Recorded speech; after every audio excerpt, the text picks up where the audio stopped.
My name is Hannah, and this is the story of how my family's betrayal changed the course of my life. Growing up, I always had a complicated relationship with my younger sister, Janice. Our parents, Mike and Carol, were good people, but they had a massive blind spot when it came to Janice. She was their precious baby girl who could do no wrong, while I was expected to be the responsible one, the one who would set a good example. From an early age, I noticed how Janice would get jealous whenever I achieved something. If I got an A on a test, she'd throw a tantrum until Mom bought her a new toy. When I made the basketball team in high school, Janice suddenly developed an interest in basketball too, though she quit after 2 weeks when she realized it required actual effort. Despite all this, I loved my sister, I really did. I thought that as we got older, things would get better, that she'd grow out of her jealousy and we could have a normal sibling relationship. Boy, was I wrong. When I turned 16, I started working part-time at a local cafe called The Daily Grind. The owner, Mrs. Patterson, was a kind woman who quickly became a mentor to me. The pay wasn't great, but I was saving up for something special, a car. Not just any car, but a used Honda Civic that I'd had my eye on for years. I wanted to buy it with my own money, to prove to myself that I could achieve something on my own. For 4 years, I saved every penny. I opened a bank account and watched the numbers slowly climb. By the time I was in my second year of college, I had managed to save $15,000. Just $2,000 more and I could buy the slightly newer model I'd set my heart on. One day, Janice came to me with tears in her eyes. She was 18 by then, still living at home while I stayed in the college dorms during the week. "Hannah, I'm in trouble," she sniffled. "I lost $200 playing online poker. Mom and Dad will kill me if they find out." Against my better judgment, I gave her the money. "This is the last time, Janice, you need to stop gambling." She hugged me tightly. "You're the best sister ever, I promise I'll stop." But she didn't stop. Every few weeks, she'd come to me with the same story. And like an idiot, I kept helping her out. I even trusted her with my bank card once when I was sick and needed her to withdraw some cash for me. That was my biggest mistake. One ordinary Tuesday, I checked my bank account balance to see how close I was to my goal. Instead of seeing the $15,000 I'd worked so hard for, I saw a big fat zero. My heart stopped, my hands started shaking so bad I could barely hold my phone. There had to be some mistake. I called the bank immediately, thinking my account had been hacked. "No, Ms. Davis," the bank representative said after checking. "The money was withdrawn yesterday in several large transactions to an online gambling site. It was done using your card and PIN." I knew instantly, Janice. I drove home that same day, my hands gripping the steering wheel of my roommate's car so tight my knuckles turned white. When I burst through the front door, Janice was sitting on the couch, scrolling through her phone like nothing had happened. "Did you take my money?" I asked, my voice shaking. She looked up at me with wide, innocent eyes. "What money? What are you talking about? Don't lie to me, all my savings are gone, and the bank says it was spent on gambling sites." She laughed. "That's crazy. Maybe your account got hacked or something?" "I don't understand what happened." "My parents came home while we were arguing. I told them everything, expecting them to be as outraged as I was. Instead, my father sighed heavily. "Hannah, I'm sure this is just a misunderstanding," he said. "A misunderstanding? $15,000 is gone, for years of work, gone in a day." My mother put her arm around Janice, who was now fake crying. "Honey, even if Janice did make a mistake, she's just a child. She doesn't understand what she did." "She's 18, I shouted. "She's not a child. She stole from me, and I'm going to the police." That's when all hell broke loose. My parents started yelling that I couldn't do that to my own sister, that family protects family. When I demanded they pay me back what Janice stole, they called me greedy and selfish. "After everything we've done for you," my mother said, "this is how you repay us? By threatening to send your sister to jail?" I looked at the three of them, my sister smirking behind my parents' backs while they defended her, and something broke inside me. I'm done, I said quietly, I'm done with all of you.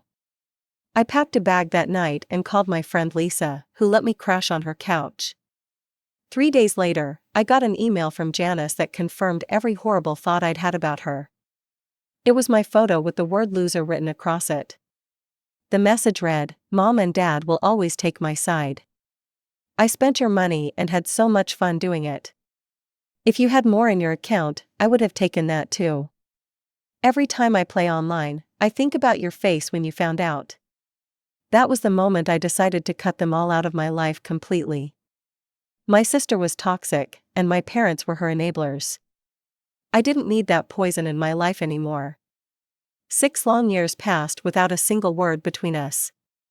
I graduated college, got a decent job in marketing, and slowly rebuilt my savings. The wound was still there, but I learned to live with it. Ryan came into my life like a breath of fresh air. We met at a company mixer. He worked in the IT department while I was in marketing. He asked for my number, and I actually gave him the right one, which was a first for me in a long time. After being betrayed by my own family, trusting people didn't come easily. "So, tell me about your family," Ryan asked during our third date at a small Italian restaurant. I froze, wine glass halfway to my lips. "Not much to tell, really." Ryan tilted his head. "Come on, everyone's got family stories. I've got an older brother who used to put bugs in my bed. Parents still living in the same house I grew up in." Something about his open, honest face made me want to tell him the truth. So I did. I told him everything, about Janice's jealousy growing up, about my parents always taking her side, and finally about the money. Ryan reached across the table and took my hand. "That's messed up, I don't blame you for cutting them off." Relief washed over me. "Thank you. Most people give me that look, you know? That, but they're your family look. Hey, my brother and I fight all the time, but he'd never steal my money or try to hurt me on purpose. That crosses a line." 4 months, Ryan was completely supportive. We moved in together after a year of dating, and things were better than I ever thought they could be. I started to believe I could have a normal life, one without the shadow of my toxic family hanging over me. Then Ryan proposed. It was perfect, a private moment at the spot where we had our first kiss. I said yes immediately, tears streaming down my face. That's when things started to change, slowly at first, then more noticeably. "Have you thought about inviting your parents to the engagement party?" Ryan asked casually one evening as we were discussing the guest list. I looked up from my laptop in shock. "You're joking, right? It's been what, 6 years? People change, Hannah." "Not them, not Janice." Ryan sighed. "Family should be at important moments. Look at me and my brother, we've had some epic fights, but we always make up. This isn't like you and your brother arguing over who gets the last slice of pizza," I snapped. She stole my life savings and gloated about it. "I know, babe, I get it," Ryan said, but I could tell from his tone that he didn't, not really. The conversation kept coming up. Every few days, Ryan would find some way to bring my family into it. "My mom asked about your parents again," he'd say, or, "Don't you think you'll regret it if they're not there?" Each time, I explained my position. Each time, he'd nod and say he understood. But I could see it in his eyes. He thought I was being stubborn, holding on to old grudges. He couldn't understand what it was like to be betrayed so completely by the people who were supposed to love you unconditionally. 2 weeks before our engagement party, I got sent on a last-minute business trip.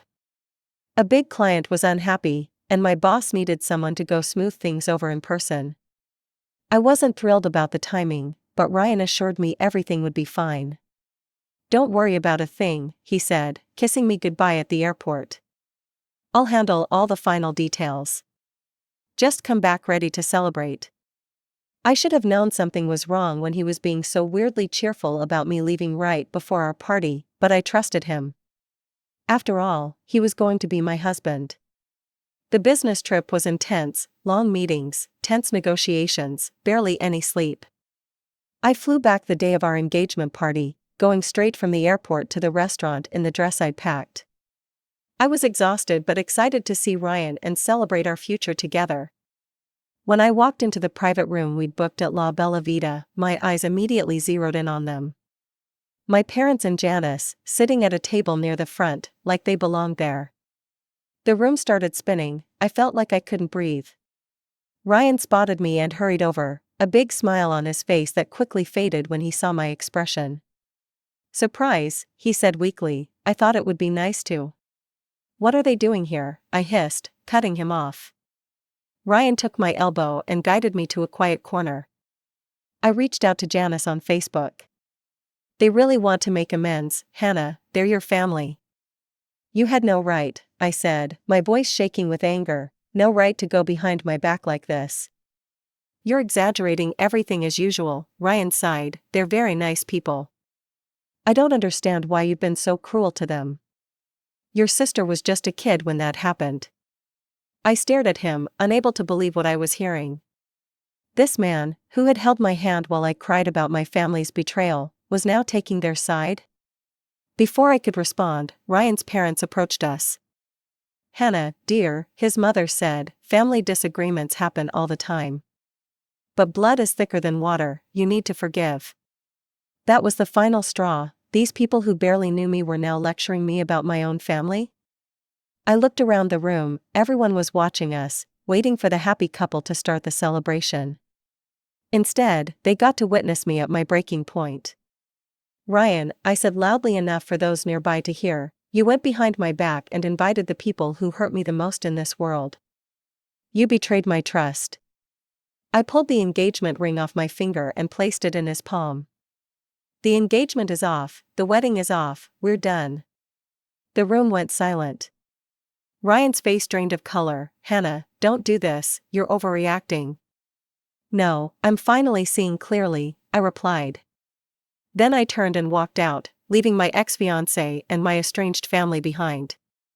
For the next week, my phone blew up with calls and texts from Ryan and his parents. I blocked them all. Ryan even showed up at my workplace, begging for another chance. I thought I was helping, he pleaded, "I just wanted everyone to get along."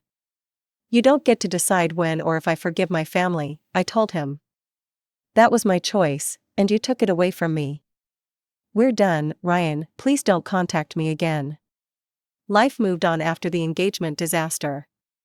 I threw myself into work, taking on extra projects and staying late at the office. Anything to keep my mind off Ryan and my family. I even started looking for a new apartment, wanting a fresh start in a place without memories of Ryan. 2 months passed without any contact from my ex-fiancé. I was starting to feel like myself again, slowly healing from the betrayal. Then one evening, my phone rang with an unfamiliar number. It was Eric, Ryan's brother. We'd always gotten along well during the time I was with Ryan. Eric was straightforward and honest, qualities I appreciated after dealing with my sister's manipulations for years. "Hannah, there's something you should know," Eric said, his voice serious. "Ryan is dating Janice." The words hit me like a physical blow. I sat down hard on my couch, trying to process what I'd just heard. Ryan and Janice? My ex-fiancé and my estranged sister? It sounded like the plot of a terrible soap opera. After a moment of stunned silence, I realized I didn't actually care. Ryan had shown his true colors at our engagement party, and Janice had shown hers years ago. They deserved each other. "He can date whoever he wants," I told Eric, surprising myself with how little emotion I felt. Then a thought occurred to me, "You might want to warn your brother about something, though. Janice has a thing for other people's money." Eric sighed heavily on the other end of the line. I tried telling him I don't like her. Told him you were 100 times better for him, but he won't listen to me. Says I don't know her like he does. "That sounds familiar," I said dryly. "Well, it's his choice, thanks for letting me know." After hanging up, I expected to feel angry or hurt, but instead, I felt oddly free. Ryan and Janice finding each other seemed like cosmic justice. I put them out of my mind and focused on building my new life.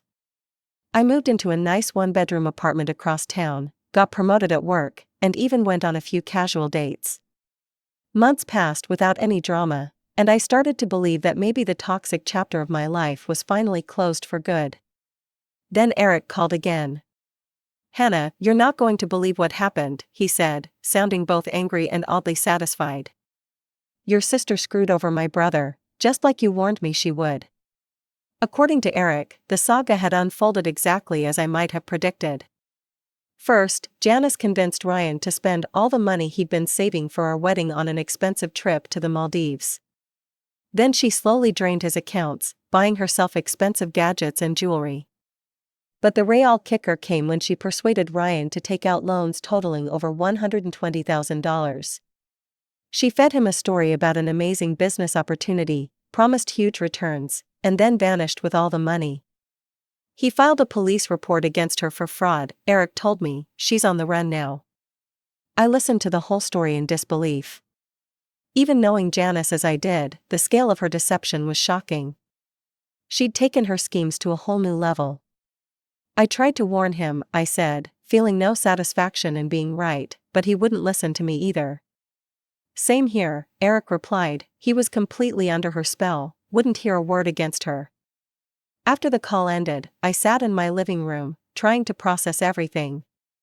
Ryan had betrayed me by bringing my family back into my life against my wishes, and now he was paying the price for not listening. I couldn't bring myself to feel sorry for him.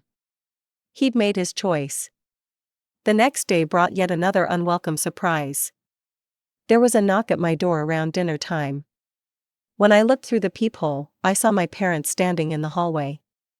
For a moment, I considered not answering. But something compelled me to face them. Maybe it was curiosity, or maybe I just wanted to get it over with. Whatever the reason, I opened the door but didn't invite them in. My mother looked older than I remembered, with new lines etched around her eyes and mouth. My father stood slightly behind her, his expression a mixture of discomfort and desperation. "Hannah, we need to talk to you about Janice," my mother began. "There's been a terrible misunderstanding. I didn't want them in my apartment, these people who had chosen my sister over me time and again. If you want to talk, we can meet at the cafe down the street in 20 minutes.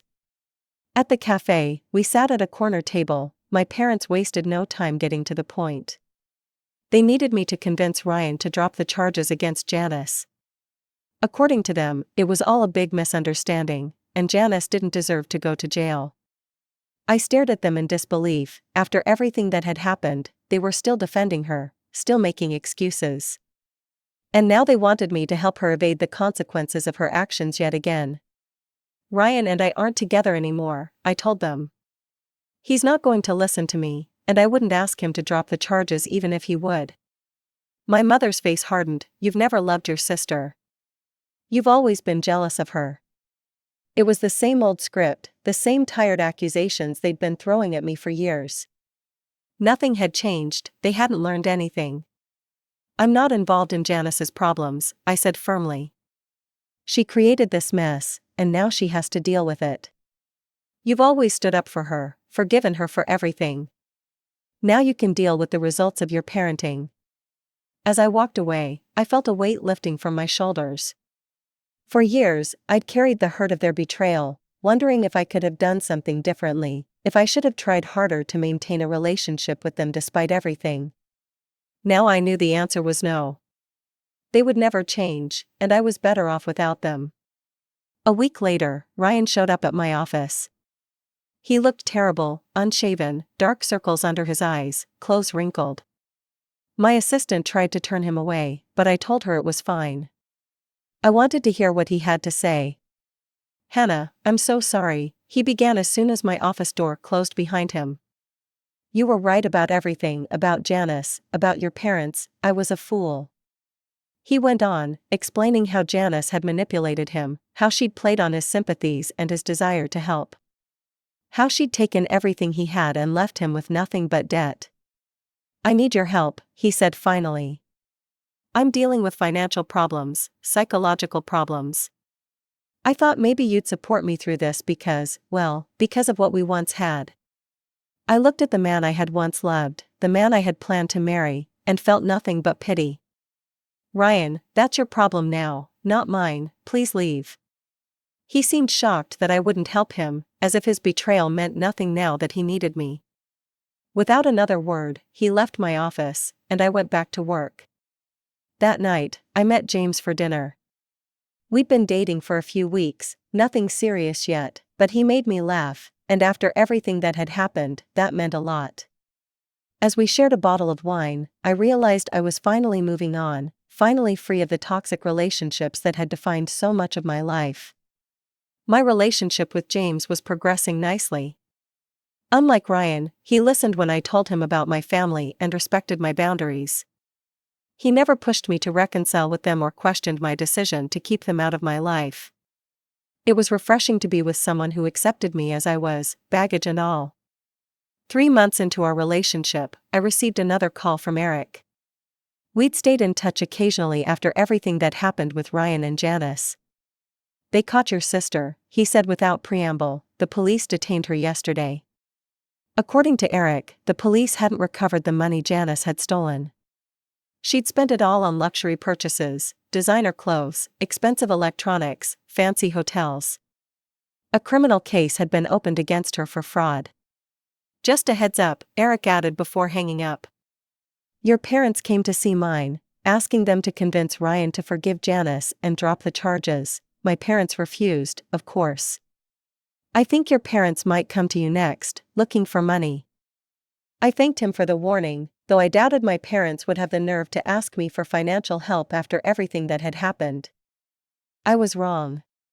The very next day, they showed up at my apartment building. I refused to let them in, suggesting we meet at a cafe instead. As soon as we sat down, my mother launched into her request without even a pretense of small talk. "Janice is in trouble, Hannah, she needs your help." My father nodded solemnly. "She can make a deal with the prosecutors if she pays back the money she took from Ryan. It's $120,000, if she does that, she might get probation instead of jail time." I nearly choked on my coffee. "And you're asking me for $120,000, are you serious?" "We know you've been saving for an apartment," my mother said. "Ryan told us." Of course he did. Even after everything, Ryan was still interfering in my life. "Would you really let your own sister go to prison?" my father asked, his tone accusatory. I looked at them, really looked at them, and saw two people who had never, not once, considered my feelings or protected me the way parents should. They had always chosen Janice, always excused her behavior, always made me the villain when I refused to do the same. "Maybe prison is exactly what Janice needs," I said calmly. "Maybe then she'll finally understand the consequences of her actions." My parents were outraged. They called me cruel, ungrateful, a terrible daughter and sister. I let them rant until they ran out of steam. "I have nothing more to say to either of you," I said, standing up. "Don't contact me again." As I walked away, I felt lighter than I had in years. I was done with the guilt, done with the manipulation, done with being the only adult in my family. A few weeks later, I heard through Eric that my parents had sold their house to pay for Janice's legal fees and to make restitution to Ryan. The court had given her probation instead of jail time. Now, my parents and Janice were renting a small apartment in a rundown part of town. Part of me wondered if I should feel bad for them. They had lost their home because of Janice's actions. But then I remembered how they had always enabled her, always made excuses, always chosen her over me. They were reaping what they had sown. My life, meanwhile, was better than ever. My relationship with James continued to grow. I got another promotion at work. I was saving for a down payment on my own place. For the first time in my life, I felt completely free of the toxic dynamics that had defined my family.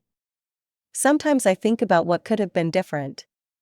If my parents had held Janice accountable when she stole my car savings, would she have escalated to defrauding Ryan?